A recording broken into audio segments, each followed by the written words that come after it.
වෙනත් ඕනෑම ඇමරිකානු ගුවන් යානයකට වඩා බෝම්බ රැගෙන සුපසොනික් වේගෙන් ගුවන් හරහා පියාසර කළ හැකි සීතල යුද්ධයේ සිට තවමත් එක්සත් ජනපද ගුවන් හමුදාවේ සේවය කරන මෙම බෝම්බ හෙළන දැවැන්තයා ගැන ඔබ අහලා තිබෙනවද? ද බෝර්න් යන අන්වර්ථ නාමයෙන් හඳුන්වන හැඩය වෙනස් කරමින් අඩු උන්නතාංශයේදී සතුරාගේ ආරක්ෂාවෙන් පලා යාමට විතරක් නොවේ. ලෝක වාර්තා 50කට ආසන්න ප්‍රමාණයකට හිමිකම් කියන ඉරාකය, ඇෆ්ගනිස්තානය මෙන්ම ඉරාන යුද්ධයේද මෙහෙයුම්වල පියාසර කළ මෙම යානය රොක්වෙල් B1B ලෑන්සර් යානයයි. න්‍යෂ්ටික අවිරගෙන යාම සඳහා සැලසුම් කළත් කිසිදා න්‍යෂ්ටික බෝම්බයක් හෙළුවේ නැති මෙම න්‍යෂ්ටික බෝම්බකරු ඇත්තෙන්ම නිර්මාණය කළේ ඇයි? එහි මුල් අනුවාදය අවලංගු කළත් පසුව එය ඇමරිකාවේ වඩාත්ම ඵලදායී බෝම්බ හෙළන යානයක් බවට පත් වුණේ කොහොමද? එය B-52 සහ B-2 වැනි ගුවන් යානා වලින් විශේෂ වන්නේ ඇයි? එනම් බොහෝ දෙනෙකු වැරදියට වටහාගත් B-1B ලෑන්සර් යානය ගැන සවිස්තරාත්මක කරුණු ඉදිරිපත් කරන වාර්තාමය වැඩසටහනට ඔබ සාදරයෙන් පිළිගනු ලබනවා.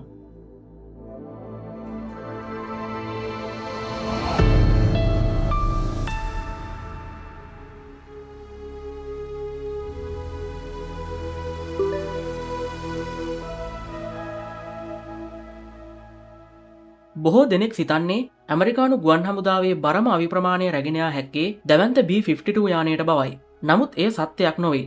ඇමරිකානු බෝම්බ හෙළන යානා අතරින් විශාලතම අභ්‍යන්තර අවිධාරිතාව රැගෙන යාමේ වාර්තාවට හිමිකම් කියන්නේ මෙම B-1 ලෑන්සර් යානයයි. ඉතින් මෙම යානය ගැන කරුණු දැනගන්න කලින් අපි එහි බිහිවීමේ ඉතිහාසය ගැන කරුණු මදක් සොයා බලමු. වර්ෂ 1960 දශකයේ මැදභාගය වන විට එකල ඇමරිකාවේ ප්‍රධාන උපායමාර්ගික බෝම්බකරු වූයේ ජනප්‍රිය B-52 ස්ට්‍රැටෝෆෝර්ට්‍රස් යානයයි. ඒ කාලේ මෙම B-52 යානය වයස්ගත වෙමින් තිබුණු නිසා සෝවියට් දේශයේ දිනෙන් දින දියුණුවන රේඩාර් තාක්ෂණය සහ ගුවන් ආරක්ෂක පද්ධති හමුවේ න්‍යෂ්ටික යුද්ධයක් ඇතිවහොත් එයට සාර්ථකව මුහුණ දිය නොහැකි බව එක්සත් ජනපද ගුවන් හමුදාව දැනගෙන සිටියා. B-58 හස්ලර් සහ පර්යේෂණාත්මක XB-70 වැලකරි වැනි වේගවත් බෝම්බ හෙළන යානා සේවයට එක්කර ගැනීමටත් පෙරම එම උත්සාහයන් අසාර්ථක වීම හෝ අවලංගු වීමත් B-52 දිගුදුරක් පියාසර කළ හැකි නමුත් යානය මන්දගාමී වූ නිසා අධික වේගෙන් අඩු උන්නතාංශයක පියාසර කරමින් සතුරු කලාපයට ඇතුළු වුණත් පලායාම කළ නොහැකි වීම නිසා තවත් නව යානයක අවශ්‍යතාවය එක්සත් ජනපදයට මතුවුණා.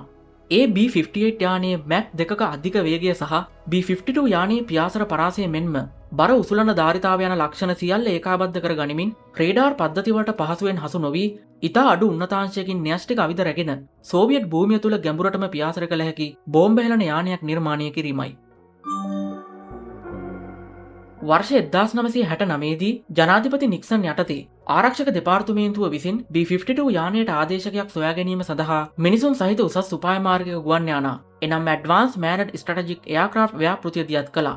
සම්පූර්ණ න්‍යෂ්ටික ප්‍රහාර පමණක් නොව සාම්ප්‍රදායික බෝම්බ හෙළිය හැකි ලෙස බෝයිං, ජෙනරල් ඩයිනමික්ස් සහ නෝර්ත් ඇමරිකන් රොක්වෙල් විසින් සැලසුම් ඉදිරිපත් කළ අතර වර්ෂ 1970 දී රොක්වෙල් විසින් සංවර්ධන කොන්තරාත්තුව දිනාගත්තා. ඒ අනුව වේරියබල් ස්වීප් සමග මිශ්‍ර ප්‍රියාපත් සහිත රැඩිකල් දිගු පියුස්ලේජ් එකකින් නිර්මාණය වූ පළමු B-1A මූලාකෘතිය වර්ෂ 1974 දෙසැම්බර් 23 වන දින පියාසර කළා. සුපසොනික් පියාසරියට සහායවීම සඳහා වේරියබල් ඉන්ටේක් ඇතුළත්ව විශේෂයෙන් නිර්මාණය කර ලද නව ජෙනරල් ඉලෙක්ට්‍රික් YF-101 බලගතු ආෆ්ටර් බර්නින් ටර්බෝෆෑන් එන්ජින් 4ක් මගින් මෙම යානය බලගැන්වුණා. ස්ථාවර පියාපත් වෙනුවට ගුවන් යානයට ඒවා චලනය කළ හැකි වූ අතර එමගින් ගුවන්ගත වීමේදී සහ ගොඩබෑමේදී උපරිම කාර්ය සාධනයක් පෙන්නුම් කළා.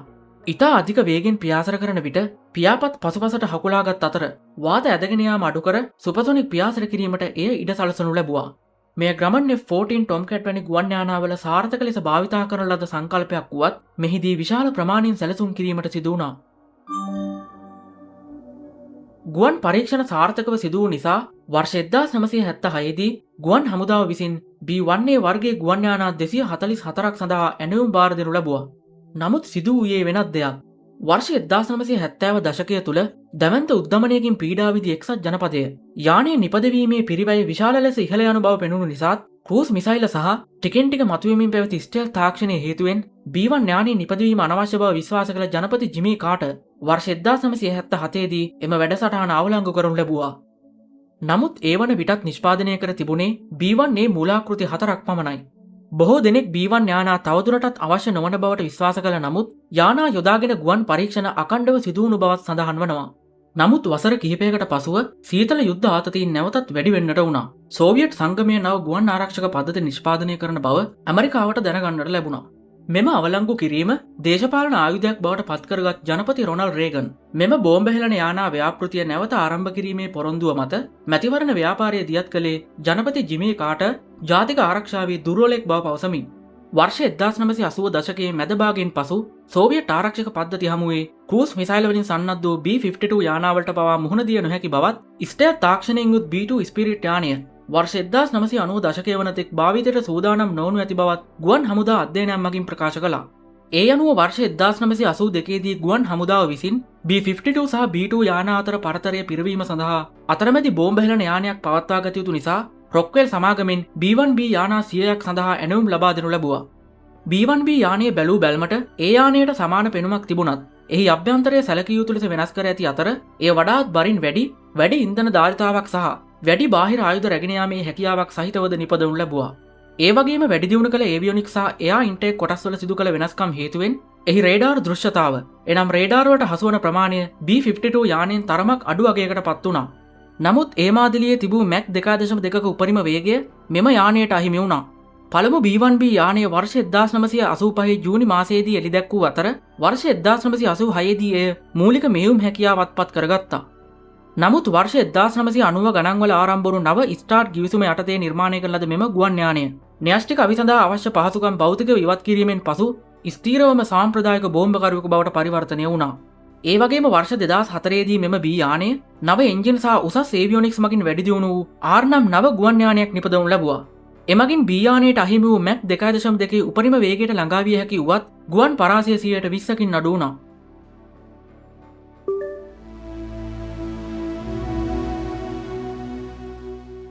රොක්වෙල් B-1B ලෑන්සර් යනු එක්සත් ජනපද ගුවන් හමුදා විසින් පමණක් භාවිතා කරන දිගුදුර සුපසොනික් වේගයක් ලබාගත හැකි වේරියබල් ස්වීප් ව්‍යාපත් සහිත දැවැන්ත බෝම්බ හෙළන ගුවන් යානයක්. මුලින් න්‍යෂ්ටික හැකියාව සහිතව නිර්මාණය කළත් එය දැන් ක්‍රියාත්මක වෙන්නේ සාම්ප්‍රදායික භූමිකාවන් සඳහා පමණයි. එනම් භූමිය සහ උපාය මාර්ගික ප්‍රහාර සඳහා සහාය වීමට ප්‍රිසිෂන් ගයිඩඩ් සහ අන්ගයිඩඩ් බෝම්බ හෙළීම සඳහායි. එය B1 ලෙස නම් කළත් ගුවන් හමුදාව අවසානයේ නිල නාමය වන ලෑන්සර් ලෙස නම් කළා. ප්‍රමාණයන් ගැන සැලකූ විට දිගින් මීටර් 45ක් සහ උසින් මීටර් 10ක් පමණ වනවා. ඒ වගේම පියාපත් සම්පූර්ණයෙන්ම ඉදිරියට විහිදුවා ඇති විට මීටර් 42ක් සහ පියාපත් සම්පූර්ණයෙන්ම පසුපසට හකුලා ඇති විට මීටර් 24ක් පමණ පියාපත් පරතරයකින්ද යුක්තයි. මෙහි ගුවන් යානා අනදෙන නිලධාරී, නියමුවා, ප්‍රහාරක පද්ධති නිලධාරී සහ ආරක්ෂක පද්ධති නිලධාරී ඇතුළු 4 දෙනෙකුගෙන් යුත් කාර්ය මණ්ඩලයක් සිටිනවා. B1 යානය බ්ලෙන්ඩඩ් විං බොඩි සැලසුමක් භාවිතා කර නිපදවා තිබෙනවා. එමගින් සාම්ප්‍රදායික ටියුබ් ඇන්ඩ් විං පියාපත් සැලසුමට සාපේක්ෂව ඒරෝ ඩයිනමික් වැඩි දියුණු කරන අතර රේඩාර් වලට හසුවීමද අවම වනවා. එහි පියාපත් අංශක 15 සිට අංශක 67.5ක් දක්වා චලනය විය හැකි අතර එමගින් ගුවන්ගත වීම සබ්සොනික් සහ සුපසොනික් කාර්ය සාධනයේ වැඩි දියුණු වනවා. යානයේ හිස් බර ටොන් 87ක් සහ දල බර ටොන් 147ක් පමණ වන අතර උපරිම ගුවන්ගත කිරීමේ බර ටොන් 216ක් පමණ අධික වනවා. යානය ටොන් 34ක් දක්වා අභ්‍යන්තර අවි රැගෙන යා හැකි වන්නේ එක්සත් ජනපදයේ බෝම්බ හෙළන ගුවන් යානයක් සතු විශාලතම අභ්‍යන්තර බෝම්බ ප්‍රවාහන ධාරිතාවද සමගින්. බාහිර හાર્ඩ් පොයින්ට්ස් 6ක රැගෙන යන අවිද ඇතුළුව ටොන් 56ක් දක්වා උපරිම බර පැටවිය හැකි නමුත් මෙහෙයුම් කටයුතුවලදී යානයේ ආරක්ෂාව සහ පැවැත්ම තහවුරු කර ගැනීම සඳහා අභ්‍යන්තර අවි රැගෙන යාමට පමණක් ප්‍රමුඛත්වය ලබා දී තිබෙනවා. මෙම යානය සතු අභ්‍යන්තර අවි ගබඩා කුටි 3ක් ඇති අතර එමගින් MK වර්ගයේ බෝම්බ, පොකුරු බෝම්බ සහ ලේසර් ජේඩෑම් වැනි නිරවද්‍ය ලෙස ඉලක්ක වෙත යොමු කළ හැකි අවි වගේම AGM වර්ගයේ ක්‍රූස් මිසයිල් අවි එකතුවකුත් රැගෙන යාමේ හැකියාව තිබෙනවා. ෂෝටි ලෙස හැඳින්වන එක්වරක් පමණක් සිදු කරන මෙහෙයුමකදී කිලෝ 200 හෝ කිලෝ 500 බෝම්බ 84කට වැඩි ගණනක් රැගෙන යාමේ හැකියාවද මෙම යානයට තිබෙනවා. B1 ලෑන්සර් ගුවන් යානය සඳහාම විශේෂයෙන් නිර්මාණය කරන ලද General Electric F101 වර්ගයේ after burning turbo fan engine 4කින් බලවත් වන්නේ F110 ප්‍රහාරක ජෙට් එන්ජිම බිහිවීමට මූලික වූ තාක්ෂණික පදනමද සකස් කරමින් මෙම F110 එන්ජින් අද වන විට F16 සහ F15 ප්‍රහාරක ජෙට් යානාවලට පණ දෙන එන්ජින් ලෙස ක්‍රියාත්මක වනවා. යානයේ එන්ජිමක තෙරපුම් බලය සාමාන්‍ය තත්ත්වයේදී දල වශයෙන් කිලෝ නිව්ටන් 77ක් පමණ වන අතර ආෆ්ටර් බර්නර් කිරීමෙන්ය කිලෝ නිව්ටන් 137කට ආසන්න අධික බලයක් නිෂ්පාදනය කළ හැකි. ඉහළ උන්නතාංශයේදී උපරිම වේගය මැක් 1.25කට පමණ ආසන්න වනවා. මුල්කාලීන B1 මූලාකෘතිවල මැක් 2.2කට ඉක්ම වූ අධික වේගයක් ළඟා කරගත හැකි වුවත් B1 B මාදිලිය සකස් කර තිබුණේ අඩු උන්නතාංශයකින් සතුරු කලාපයට ඇතුළු වීමට සහ ඉහළ උන්නතාංශයකදී මැක් 1.2ක වේගයෙන් වේගවත් ගමනක යෙදීමට හැකිවන ලෙසයි. ඒ වගේම ක්‍රූස් වේගය මැක් 0.9ක් පමණ වන්නේ කාර්යක්ෂමව දිගුදුරක් පියාසර කිරීමට හැකිවන අයුරින්. උපරිම මෙහෙයුම් උන්නතාංශය ආසන්න වශයෙන් අඩි 60,000කට වඩා අධික වනවා. ආයුධ රහිත පියාසර පරාසය දල වශයෙන් කිලෝමීටර් 9,400ක් පමණ වන අතර සටන් මෙහෙයුම් පරාසය කිලෝමීටර් 5,500කට වඩා අධික වනවා. මෙයත් මෙහෙයුම් ස්වභාවය සහ රැගෙන යන බර අනුව වෙනස් වනවා.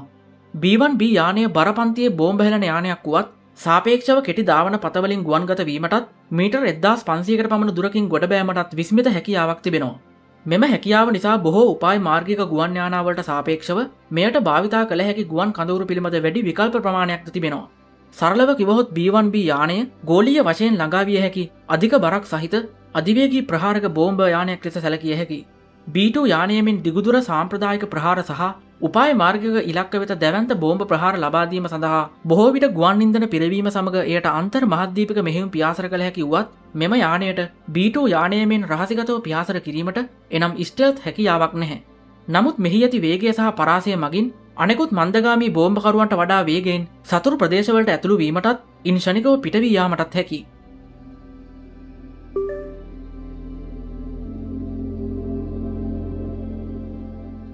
සෝවියට් සංගමයට එරෙහිව සටන් කිරීමට නිර්මාණය කළත් B1 යානය කිසි විටකත් එහි අපේක්ෂිත න්‍යෂ්ටික යුද්ධය දුටුවේ නැහැ. ඒ වෙනුවට එය සාම්ප්‍රදායික බෝම්බ යානාවලම කාර්යයන් සිදු කළා. වර්ෂ 1998 දී ඉරාකයේ පැවති ඔපරේෂන් ඩෙසර්ට් ෆොක්ස් මෙහෙයුම අතරතුර B1B යානා ප්‍රථම වරට සටනට අවතීර්ණ වුණා.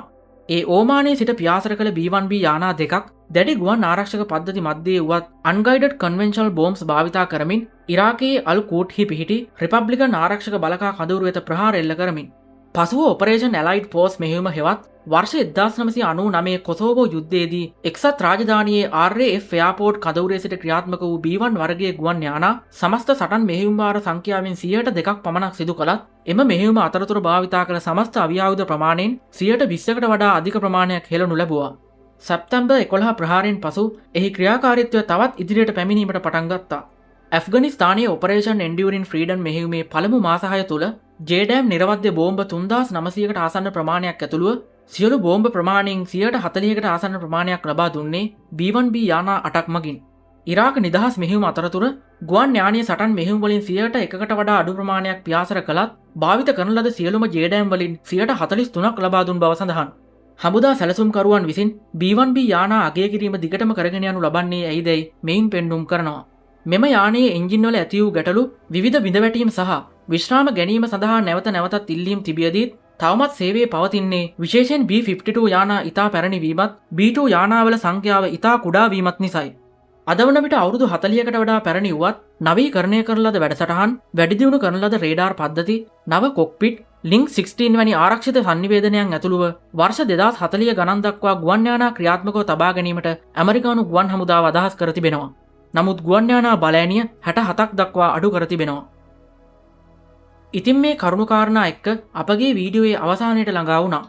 රොක්වෙල් B1 ලෑන්සර් යානය සීතල යුද්ධයේ යානයක් වුවත් එය න්‍යෂ්ටික මෙහෙයුම් වල සිට සාම්ප්‍රදායික යුද්ධයට අනුවර්තනය වී ඇති එක්සත් ජනපද දිගුදුර ප්‍රහාරක බෝම්බ බලයේ කොඳු නාරටිය ලෙස පවතින සුපසොනික් වේගවත් දැවැන්ත බෝම්බ හෙළන යානයක්. අතීත සීතල යුද ඉංජිනේරු හැකියාවන්, දේශපාලන තීරණයන්, තාක්ෂණික නවෝත්පාදනයන් සමග සටන් කර කැළඹිලි සහිත උපතක ඉඳන් පියාඹන්න වරම් ලැබූ මෙම දැවැන්තයා ඉරාකයේ, කොසෝවෝ සහ ඇෆ්ගනිස්තානයේ යුද්ධවල ඉඳන් තවමත් සක්‍රිය සේවය සිදු කරමින් සිටිනවා. B21 රේඩර් වැනි නව බෝම්බ යානා ක්‍රමයෙන් ඇමරිකානු උපාය මාර්ගික ගුවන් සේවයේ අනාගතය බවට පත්වෙමින් තිබුණත් නවීන යුද පිටියේදී වේගවත්, දැවැන්ත බර පැටවීම සහ ක්‍රියාකාරී නම්‍යශීලී බවත් නිසා B1 යානය තවමත් වයසට ගිය බවක් නම් පෙනෙන්නට නැහැ. දශක 4කට වැඩි කාලයක් ගත වී තිබුණත් සුප්‍රසිද්ධ බෝන් තවමත් ගුවනේ සැරිසරන්නේ එනිසා විය හැකි. ඉතින් වෙනදා වගේම වීඩියෝ හොඳයි කියලා හිතනවා නම් ලයික් කරන්නත්, ඔබගේ වටිනා අදහස් පහතින් දක්වන්නත්, තවත් කෙනෙකුට දැනගන්න අපව ෂෙයා කරන්නත් ඔබට පුළුවන්. අපව සබ්ස්ක්‍රයිබ් කරන්නත් අමතක කරන්න එපා. ඉතින් තවත් මේ වගේම දැනුම පිරුණු වීඩියෝකින් හමු වනතුරු ඔබට සුබ දවසක් වේවායි ප්‍රාර්ථනා කරනවා.